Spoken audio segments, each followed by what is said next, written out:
As a mother, you have a duty to protect your children. No matter if you're going through a divorce, if your child is struggling developmentally, or in the case of today's mother, would rather focus on your rap career, your children need to come first. At first glance, it would appear this wretched excuse of a mom treated her children like an afterthought. But in reality, it was far more sinister than that. Skylar Rose Gardner was born in early September of 2022. She had a brother who was only 1 year older than her, and 3 half-siblings, the eldest of which was already an adult when she was born. Her mother, Chantel, announced Skylar's birth to the world on an Instagram post on September 8, 2022. It was accompanied with the song Free Mind by Thames.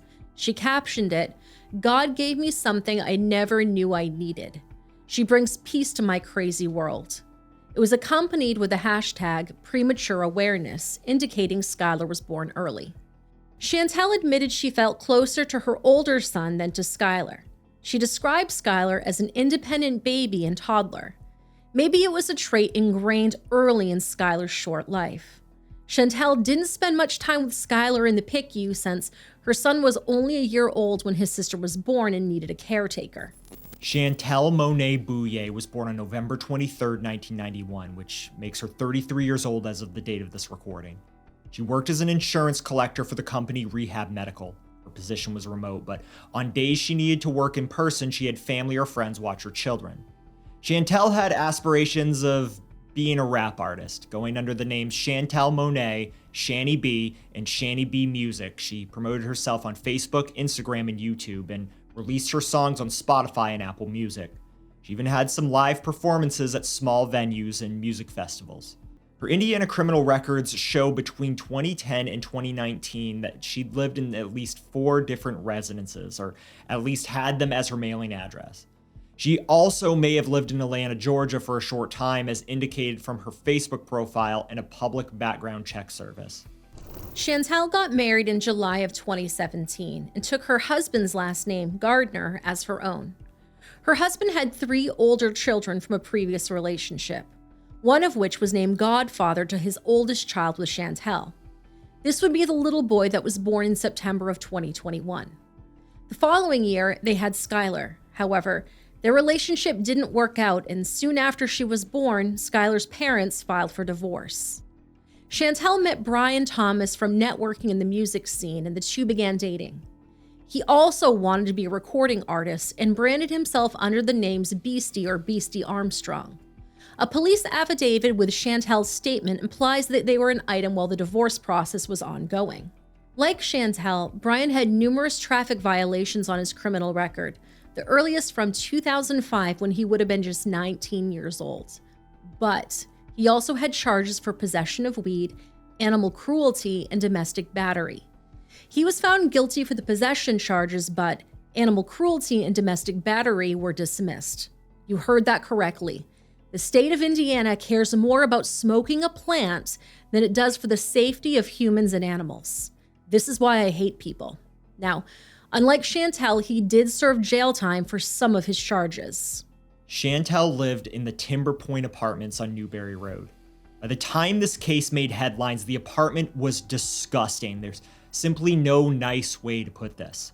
Overturned furniture, trash, dirty laundry, toys, and human waste made the apartment look like an episode of A&E's Hoarders. One can only imagine a strong, eye-watering, nauseating odor, though it wasn't always like this. Chantel said her living space used to be kept up.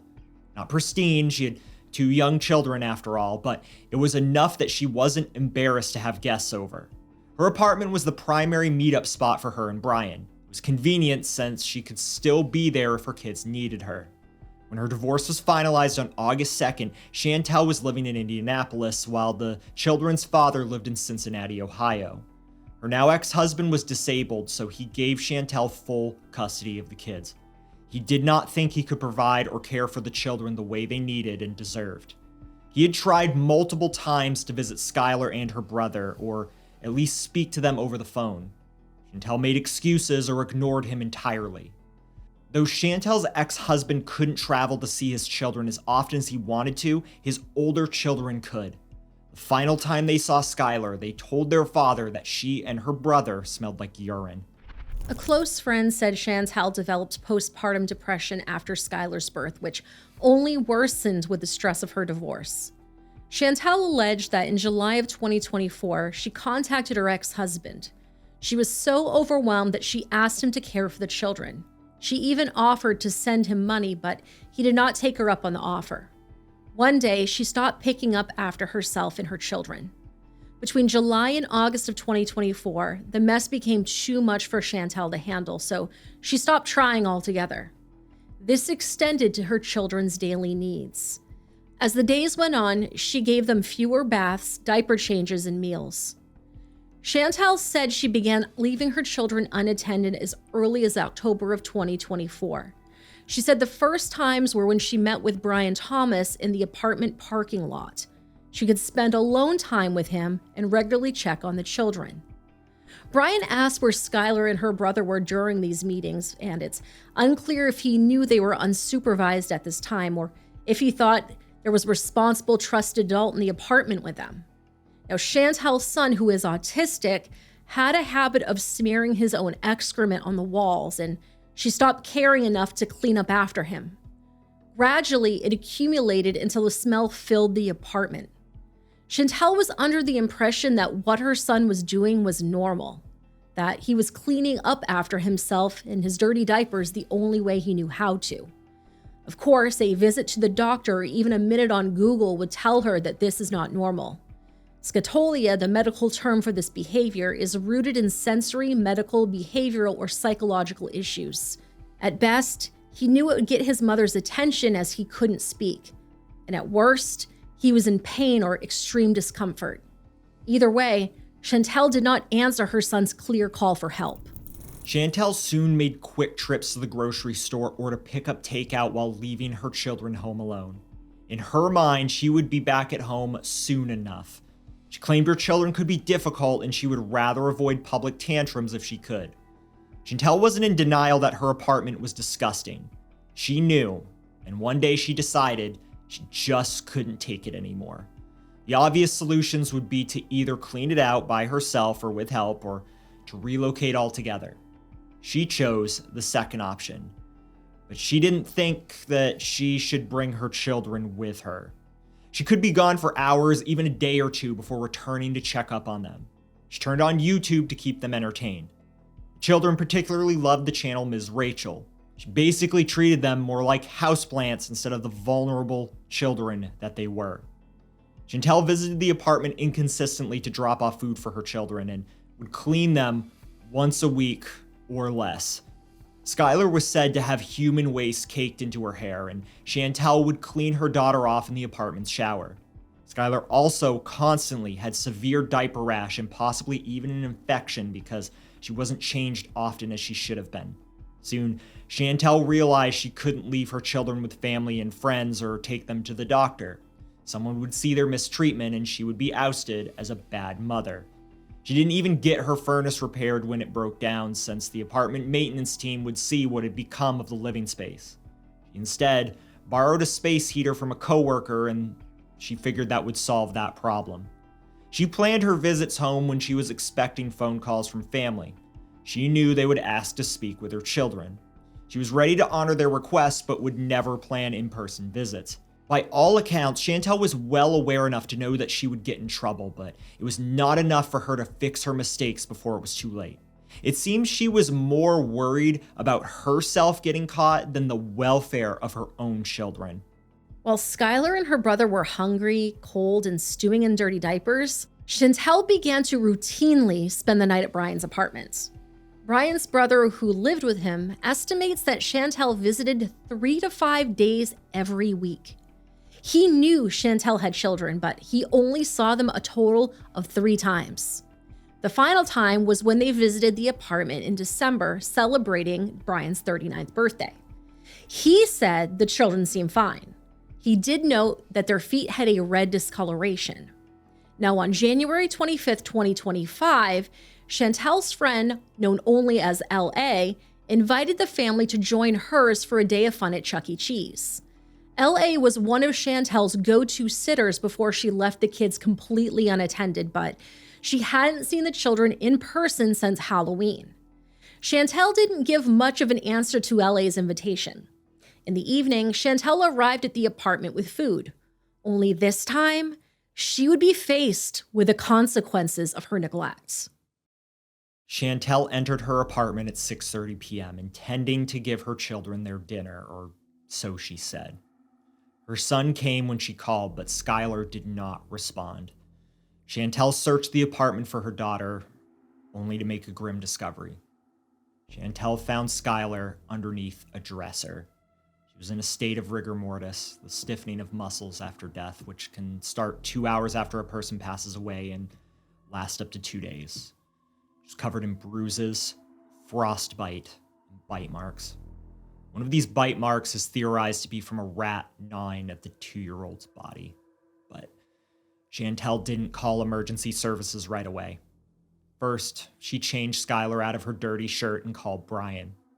She later told police she didn't want to call him. Not from the shame of being a neglectful mother, but the shame of her disgusting apartment. Brian answered her call. He came to the apartment, but waited in the apartment common area.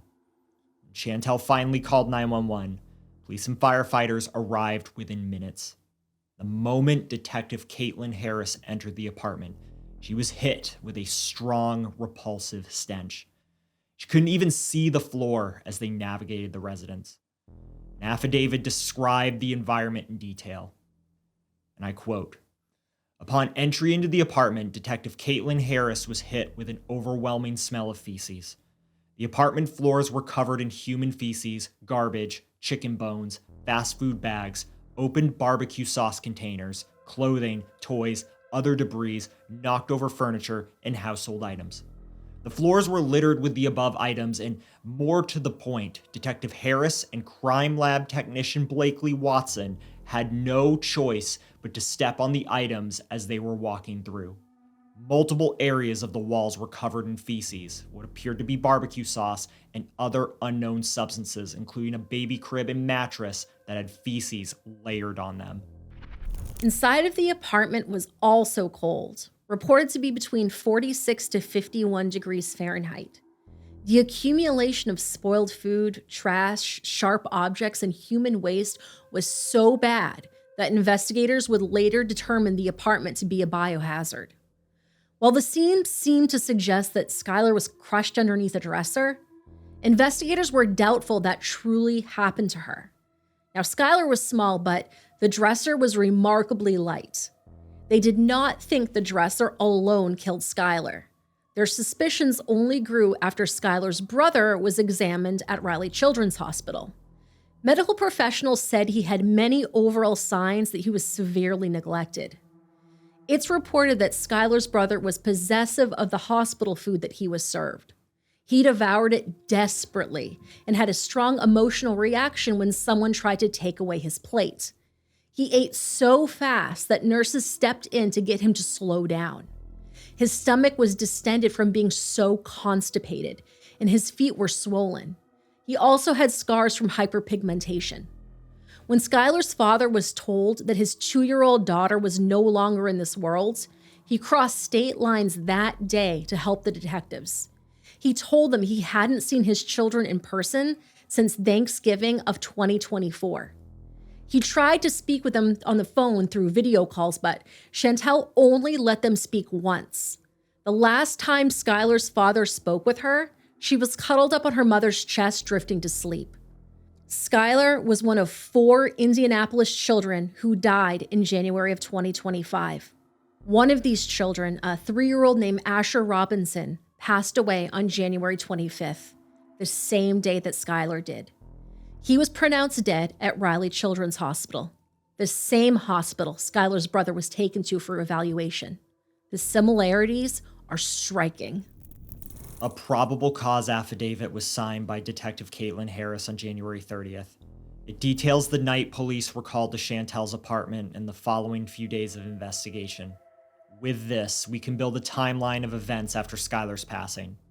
Chantel was brought in for questioning the same night Skylar died. She gave some necessary background information, including what she did for work. She worked remotely, but when she needed to go to work in person, Brian or LA cared for Skylar and her brother.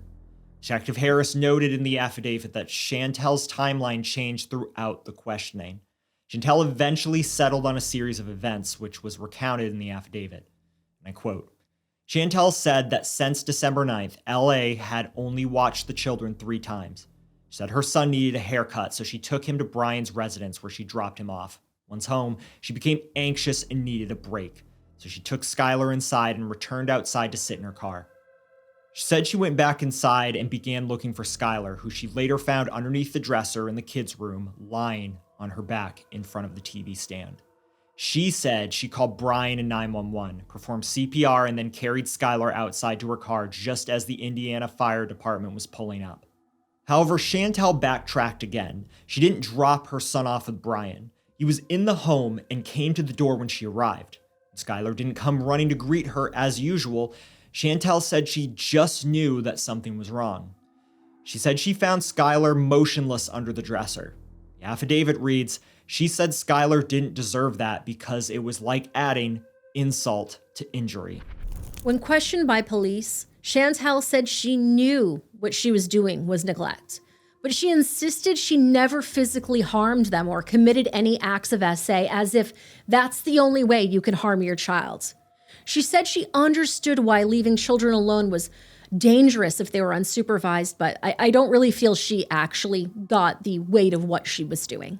Now, Brian was also brought in for questioning. He initially reaffirmed Chantel's original story, that she dropped her son with him and took Skylar home, but he then admitted to lying to protect his girlfriend.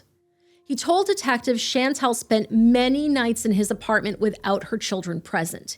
He believed Chantel when she said her kids were staying with friends or family. The last time he saw the children was in December of 2024 when they visited for his birthday. Before that, he saw them once a week at most. In addition, the police spoke with LA, Chantel's friend who watched the children on occasion. She last saw Skylar and her brother in person on Halloween of 2024, and they appeared to be clean and cared for. She spoke with them over a video call on January 6th, and she noted Skylar's hair looked messy and that they were at Brian's apartment. LA's final words about Chantel and Skylar were paraphrased in the affidavit, and I quote, LA stated she had no idea the kids were staying home alone. She said she hadn't been inside Chantel's apartment in a long time, probably several months. She said Skylar's brother has never been verbal. She said Chantel had postpartum depression after having Skylar and going through a divorce. LA said many people would have taken the children if Chantel needed help. No one knew she was leaving the kids home alone. She said they have a group of friends who all would have stepped up. She said she and Chantel talked every day or every other day. Sometimes she didn't answer, but they talked at least weekly. Chantel was initially arrested for neglect of a dependent, but her charges were increased to murder. She was denied bond and had no contact orders filed against her. Brian was also charged with assisting her in lying to investigators. Chantel and Brian's cars were seized and towed to a crime lab facility. After they were processed, investigators took DNA samples as well as photographs. Police also admitted other items into evidence, including their phones, a receipt dated January 24th, and a firearm and magazine that was found in Brian's car. Skylar's autopsy was performed on the 27th by Dr. Christopher Poulos of the Marion County Coroner's Office. His findings were summarized in the January 30th affidavit. And I quote, Dr. Poulos noted external injuries of what appeared to be multiple bite marks on Skylar, frostbite on her feet and hands, and round patterned bruising approximately 3/4 to 1 inch in diameter, potential from a PVC pipe or furniture, etc. In addition to the injuries listed above, Dr. Poulos noted multiple injuries believed to be post-mortem, including the puncture wound found on Skylar's neck. These were believed to have been from a rodent. Internal injuries were also noted by Dr. Poulos and included subcutaneous bruising throughout Skylar's body, a right frontal bruise, and hemorrhagic pancreatin, possibly due to hypothermia. Dr. Poulos said Skylar was dehydrated as well and had hair and unknown contents, possibly feces, in her stomach. Skylar also had possible paint chips, hair, and foreign bodies in her intestines. As of now, Dr. Poulos believes Skylar died of hypothermia. Detectives also reached out to a nurse practitioner on the Riley Children's Hospital Child Protection Team.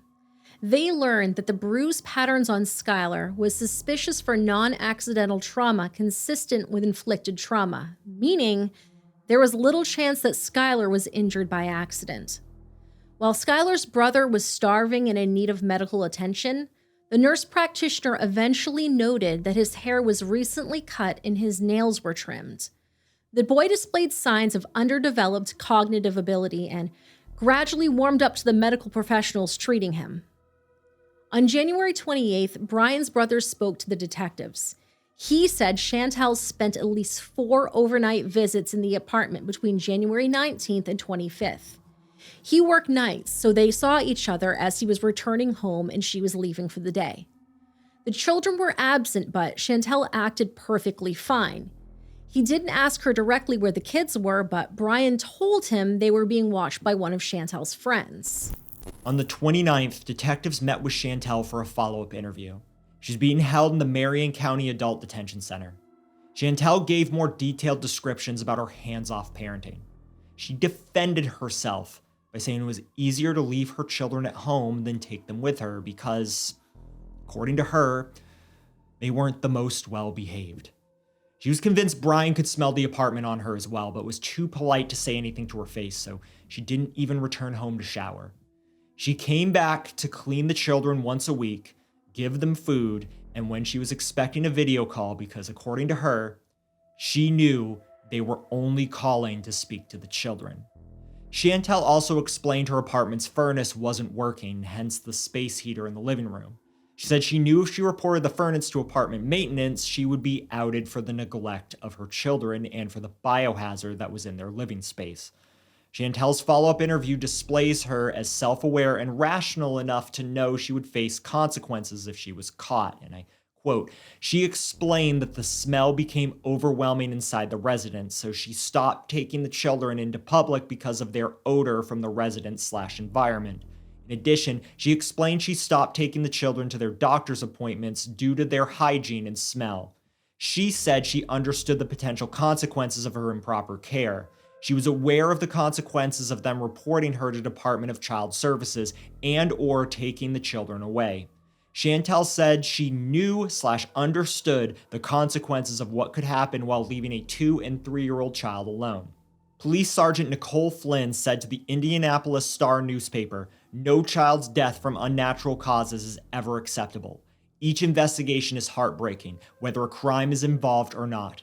Losing a child is an unimaginable tragedy. We grieve for and alongside the families in every case." Brian Thomas had a warrant out for his arrest, but he was MIA from January 26th to January 30th. During this time, he spoke with Chantal via phone call. She was in jail at the time. He recorded the call and they were published on the Facebook profile for the news site Black Indy Live. In this call, he confronts Chantal for her treatment of her children and the abhorrent state of her apartment. Chantal admitted to her wrongdoings and expressed confusion as to why detectives were pursuing Brian. She said, "I don't know why they keep including you. Like you wouldn't even be a part of this shit." Chantal also tried to explain her mental health issues and her wish for self-improvement, which ultimately never came to pass. When Brian asked plainly why she didn't ask for help and stated he would have put the children first, she was quiet. Finally, she said, "I didn't want to be a burden." Comments on the Black Indy Live post speculate Brian is trying to cover for himself and that he knew more than he let on. He did lie in his initial police interrogation to protect Chantal, and that puts his integrity into question in the eyes of the public and the justice system. We will very likely still be in the dark about what he knew until the trial. Brian was booked into jail on January 30th and was forced to make a court appearance through a writ of body attachment. He has made his $6,000 bond. Skylar's father and half-siblings planned a balloon release in her memory on Valentine's Day with pink and purple balloons. They had to cancel this event, but they soldiered on. Just a reminder, the Misery Machine does not condone balloon release memorials due to their impact on wildlife and the environment. Instead, they organized a donation of new clothes, toys, and books for Skylar's 3-year-old brother. The oldest half-sibling posted a photo of the donation pile along with the caption, "The family of Skylar Gardner would like to extend their gratitude for those that have donated to her brother. We really appreciate it. We are forever grateful and are firm believers that what God has for you is for you, and He's the only one that can take it from you." Chantel and Brian's trial is set to begin in April of this year. They will both be tried together by Judicial Officer Charles F. Miller, though they have different attorneys. Chantel will be represented by Lucy Frick and Shelby Van Hoos. Brian will be represented by Philip Hayes.